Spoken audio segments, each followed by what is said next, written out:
빛나는 무대 위에서 세상을 압도하는 사람들, 대체 왜 힘들어 보일까? 익숙하게 알고 있는 헐리우드 배우 톰 홀랜드 또한 2023년에 휴식기를 선언했다. 수많은 관객의 환호, 눈부신 조명, 끝없는 갈채 속에서 그들은 세상의 중심에 선다. 하지만 그 순간이 지나고 무대가 닫히면 그들에게 남는 건 무엇일까? 무대 위에서는 모든 것이 완벽해 보인다. 하지만 조명이 꺼지고 관객들이 떠나고 화려한 무대 뒤에 문이 닫히는 순간 그들은 혼자가 된다. 누구보다 사랑을 받고 누구보다 많은 이들의 관심을 받았던 그들이 누구보다 깊은 외로움을 느낀다면 믿을 수 있겠어? 빈센트 반 고흐는 강렬한 색채로 세상을 표현했지만 현실 속에서는 스스로를 무너뜨렸다. 짐 캐리는 온 세상을 웃게 만들었지만 그의 내면에는 끝없는 슬픔이 숨어 있었다.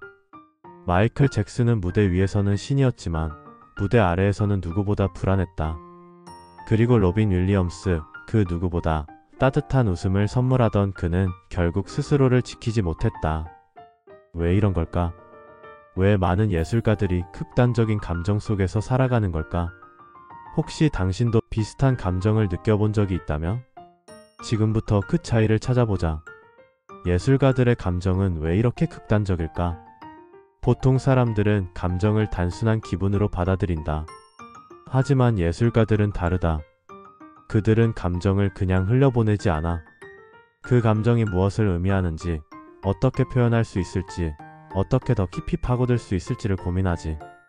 배고픔마저도 다르게 받아들인다.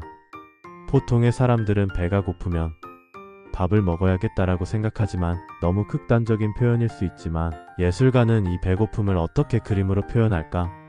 라고 생각한다.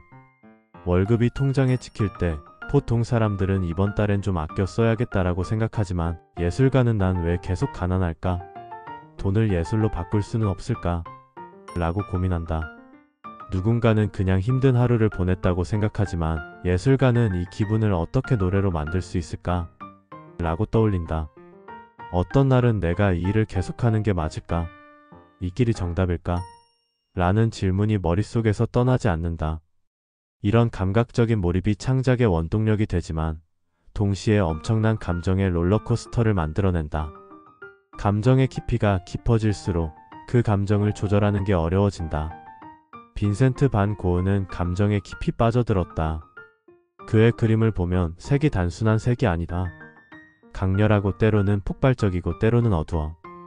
그는 단순히 그림을 그린 게 아니라 자신의 감정을 그대로 색에 담아낸 거야. 하지만 현실에서도 그 감정의 소용돌이에서 벗어나지 못했지. 감정이 너무 강하면 그 감정이 스스로를 집어삼킬 수도 있다. 짐 캐리는 이렇게 말한 적이 있어. 내가 웃기는 이유는 내가 슬프기 때문이다. 그는 세상을 웃게 만드는 사람이었지만 그의 내면은 웃을 수 없었다.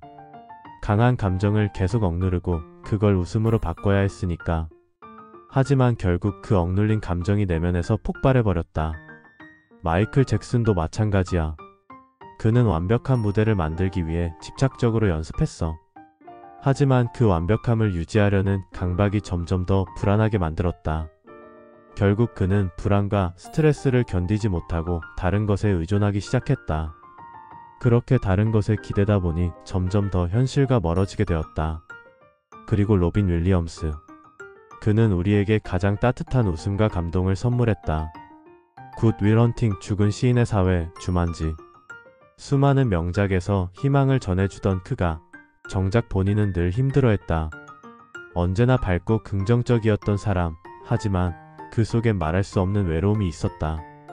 그러면 풍부한 감정이 나쁜 것일까? 그렇지 않다. 오히려 매우 뛰어난 것이다. 인간들의 감정 기복, 결국 그 비밀은 뇌에 있다. 감정이 풍부한 사람은 일반인보다 도파민이 많이 분비된다.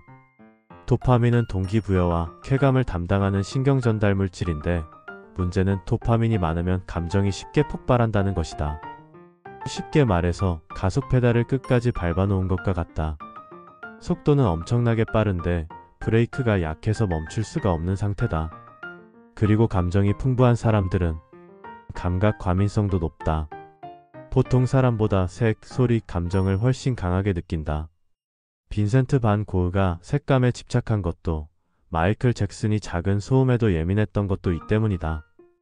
평범한 사람들은 그냥 지나치는 것도 그들은 엄청나게 크게 받아들이는 것이다. 그러다 보니 감정 기복이 더 심해질 수밖에 없다. 혹시 이런 경험이 있지 않은가? 밤새 아이디어가 떠올라서 잠을 못 잔다든가, 어떤 날은 에너지가 폭발하는데 다음 날은 아무것도 하기 싫어진다든가, 사람들 앞에서는 엄청 활발하지만 혼자 있을 때가 더 편하다든가.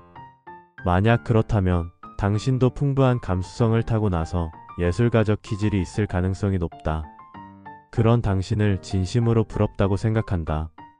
그러면 넘치는 감정을 어떻게 해결해야 될까?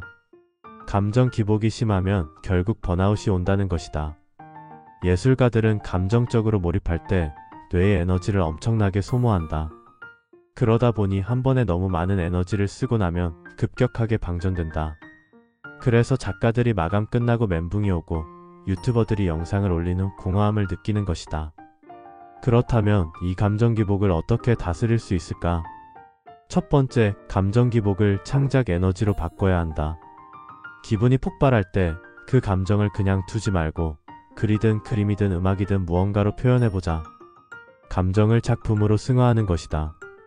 그런 기분도 아니라면 그냥 운동을 하면서 해소해버려도 좋다.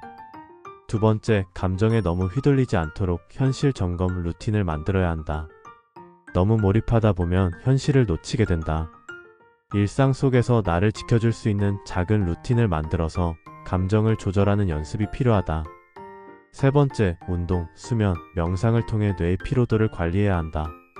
감정이 너무 요동치는 것은 결국 뇌가 과부하되었다는 신호다.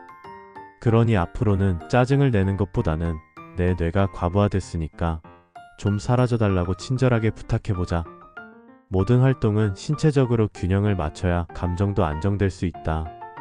풍부한 감정으로 인해서 예술가적 성향을 가졌다면 당신은 큰 행운을 가졌다고 볼 수 있다. 감정 기복이 심하다고 너무 걱정하지 마라. 어쩌면 당신도 위대한 작품을 만들 운명을 타고난 것일지도 모르니까.